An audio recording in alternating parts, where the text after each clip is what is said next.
where we're discovering some of the most inspiring trials to triumph stories and empowerment moments.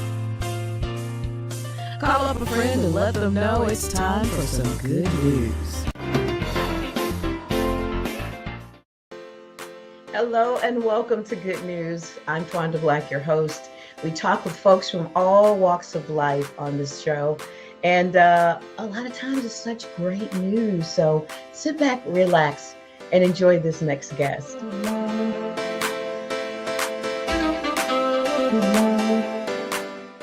Joining me is GENE Hoskins. I know a lot of y'all don't know this name, but you're about to, right, GENE? Yeah, hopefully, yeah. Yes. Now, you know, we say new artist on the scene, but we know you're not a new artist because you've been out there for a minute, right? Yeah, I've been trying to do a little something. Yes, ma'am. Yeah.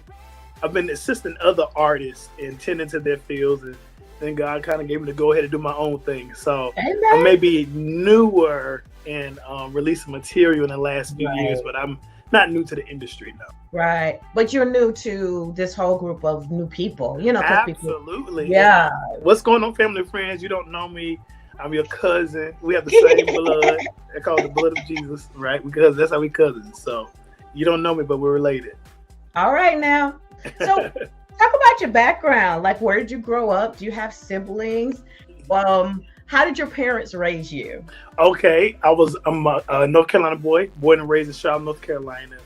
Matriculated through the CMS school system, went to college, grad school. So now I am a practicing psychologist here in Durham, North Carolina. I have my own practice. Yeah, so when I'm not traveling singing, I'm usually diagnosing and doing therapy and going to churches and educating. So that's me. But growing up, I had a pretty good childhood. I am the son of pastors. My mother's a pastor. She's pastoring in Florida right now. My dad is assistant pastor in South Carolina. My granddad's a pastor. Wow. So I was born on the church pew. History. I had no choice, right? I mean, you had a choice, but you always come back. But you really didn't, yeah. You really did have a choice. And so actually last year, I answered my call to be a minister as well. And so it's in our family. God is good. I was raised a church kid. I've been singing my whole life. But of course, when you're a church kid, you do everything. So I've been an usher. Right. You know, I've been a little bit of everything. I've been a janitor in the church, a greeter. And I had a really good childhood. I was well loved. Awesome. And I'm so grateful. And everything I went through has led to where I am now. And I'm grateful for that.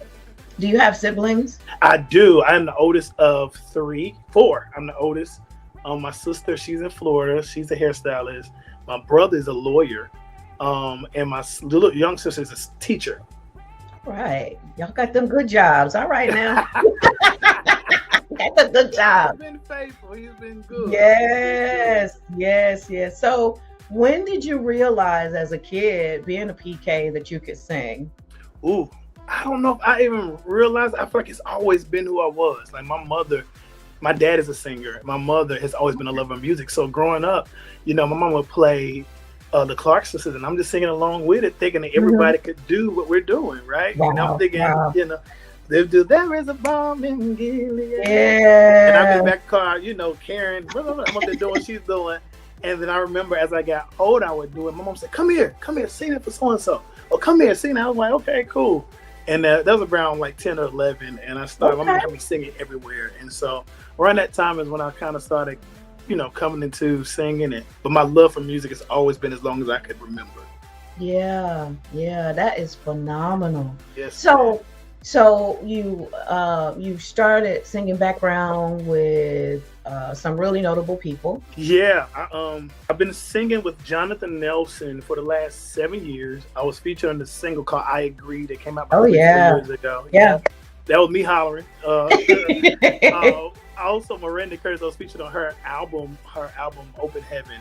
She had a song called "Nobody Like You, Lord," and I was the reprise. Somebody came on at the end. She called, and I was like, oh, "Okay, that was me." And then Uncle John, he released a song last year called "I Made It Out." The remix. Yes. And so I was happy to be on the remix as well. So God has been really, really good, and all that really came, Miss Black, that came from serving. I was found serving different places. I was found.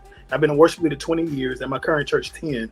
and I was in place, and Jonathan saw me there, and then I was with him, and That's other right. people. So, that's how it works. And I tell That's people, right. if you serve, I guarantee you it will set you up for your next. Because I can't tell you how many times I've been at a program or at a church service, and that minister or muser that a person inquired, and I'm making a beeline to them going, have you recorded? Yes. I work for a radio station. Yes. Can I have your music? Yes, yes. And it's also like, I'm no Miranda, so I was 18, I'm 34. I met her in Charlotte when she was John P. Key, Pastor Key's worship leader.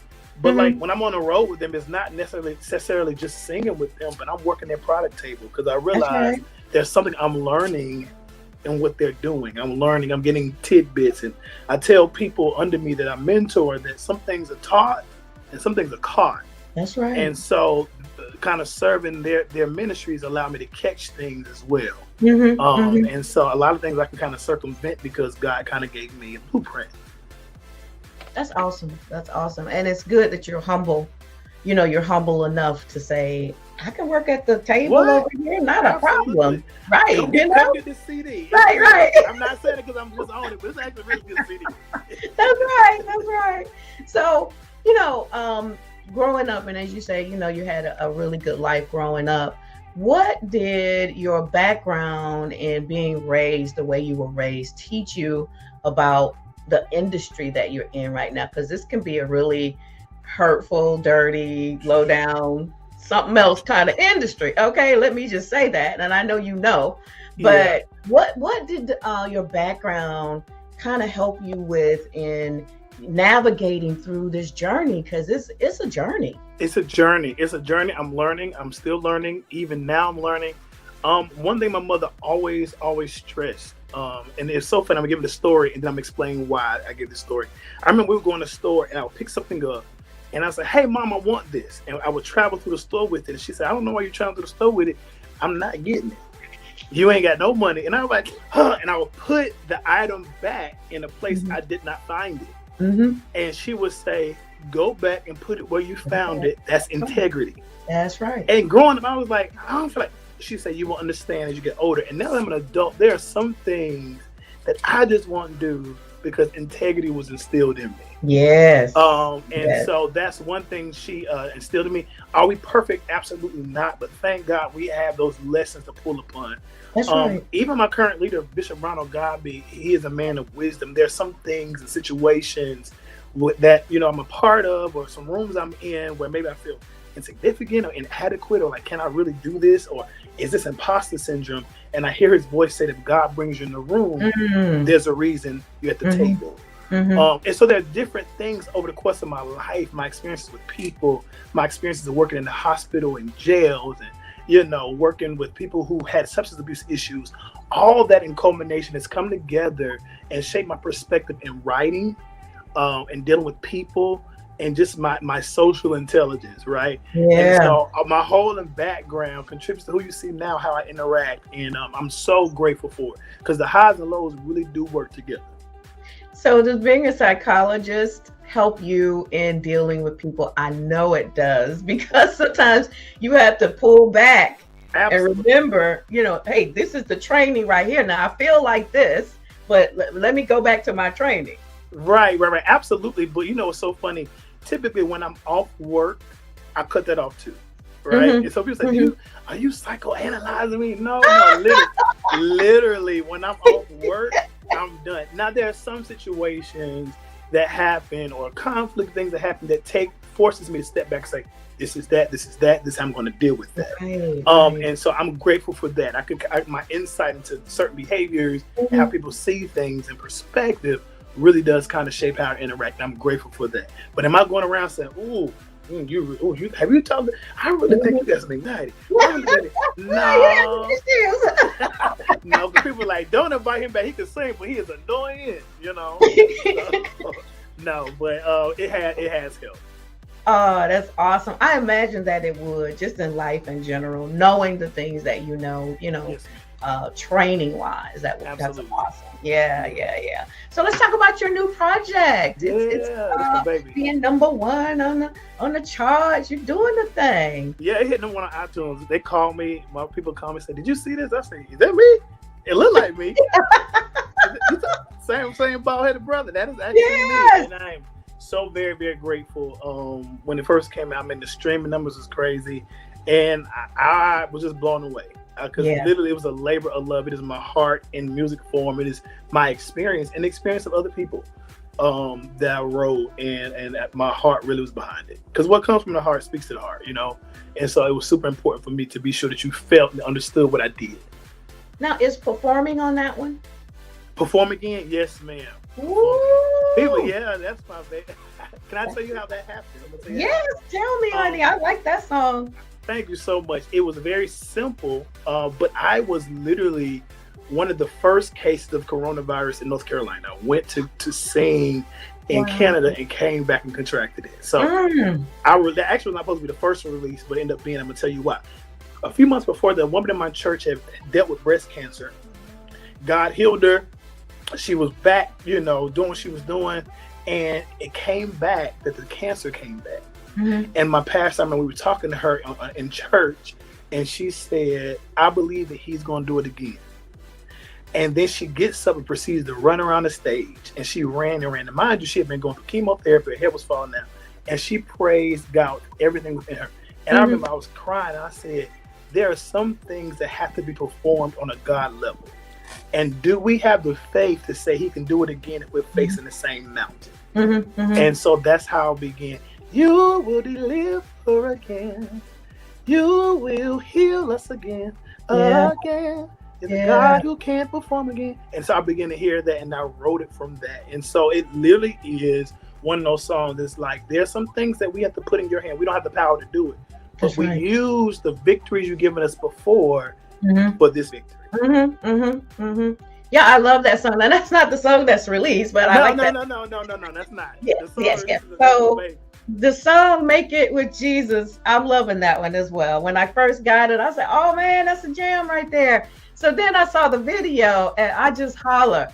Tell me why you did the video the way you did the video. Because I wanted to show that God can work miracles. Because as you see, I don't have hair now, but in the video I had an afro. You had an afro. No, it felt very. I love all kinds of music. Love all kinds of music. But there's some periods of music I really love, and so I love that period of the Jackson 5. That kind of Motown. I love that period. I also love the period of hard rock with like Queen and Journey. Like I love all kinds, right? And so when I wrote that song, it literally was a song I was brushing my teeth, and I remember feeling overwhelmed about something. I couldn't tell you what it was, and I said, "Man, I feel just anxiety." And what's so good, and I don't remember what it was. I remember the feeling, but God allowed me to forget what it was. But anyways, I remember saying, you know what? As long as I got Jesus, I'm good. And as I was brushing my teeth, I said, dum, dum, dum, dum, dum, dum. I can make it with Jesus. That's right. That's right. I was brushing my teeth. I said, wait a minute. And so I got my phone. I said, this may be something. And I was working on an album at that time, and I let my producer, Philip Bryant, hear. He said, wait a minute. And he started, and then I said, do this, write some music. I'll go back to the hotel because I kept going back and forth to DC, Baltimore for 2.5 years to record. So I would stay for a period of days. I went, he wrote a part, I went to my room, wrote it, came back, laid it down. And as we were singing and recording, I said, man, this feels so good to me. It's encouraging me. And the guy who was cleaning the church said, I don't know what song that is, but you on to something. I said, really? I said, okay, I'm going to finish it. He said, that feels real good. And everybody I let hear this, this feels like old, but it feels new. It feels like a cookout. It feels like a church service. And so that's how the video came. I got some of my friends that say, put on some wigs, put on some bell bottoms, and let's dance. And that's what y'all did. Y'all had a good time on that video. I mean, the dance party, the Soul Train line, y'all were doing it. I said, no, he did not. When you came out of that Afro wig, I said, okay. It was cute enough. It was cute enough. It felt really good.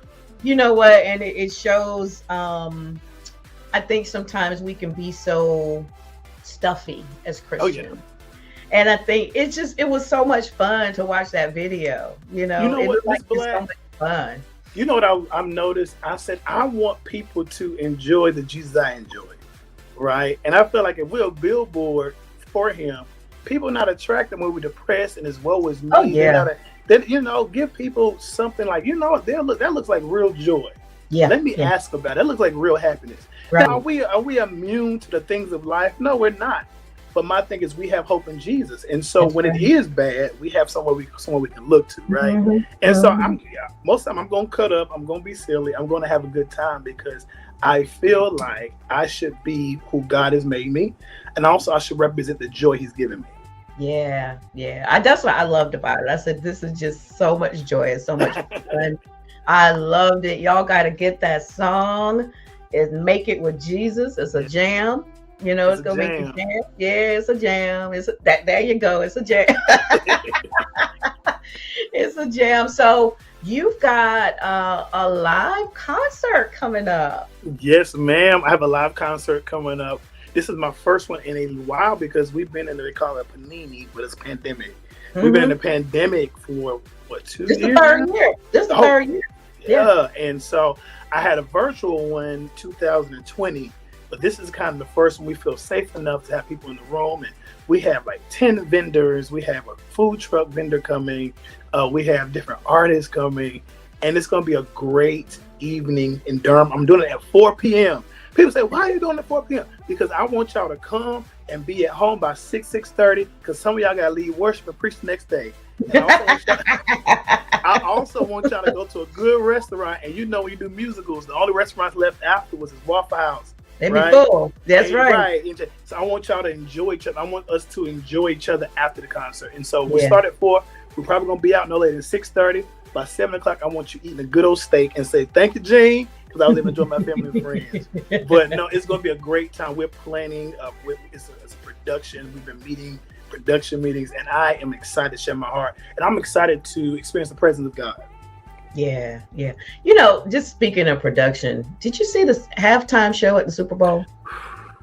Was that a production? I was so proud. From the stage, from the set. And everybody was in. Everybody was in. I don't know how they did that thing. Up. I don't know. He hung upside down for I don't know how long. I don't know if I could do that. But that's that power money. But it was amazing. I was so proud of each of them because each of them to me are the rap and hip hop icons, right? Yeah. And so to see them celebrated in that moment was just a beautiful thing. It was the production. I was like, that was spot on. The dancers, everything. That thing worked out. But it worked out. Look, I digress. You said production, I just had to throw that in there. I'm one of the people I would talk. Listen, you can talk.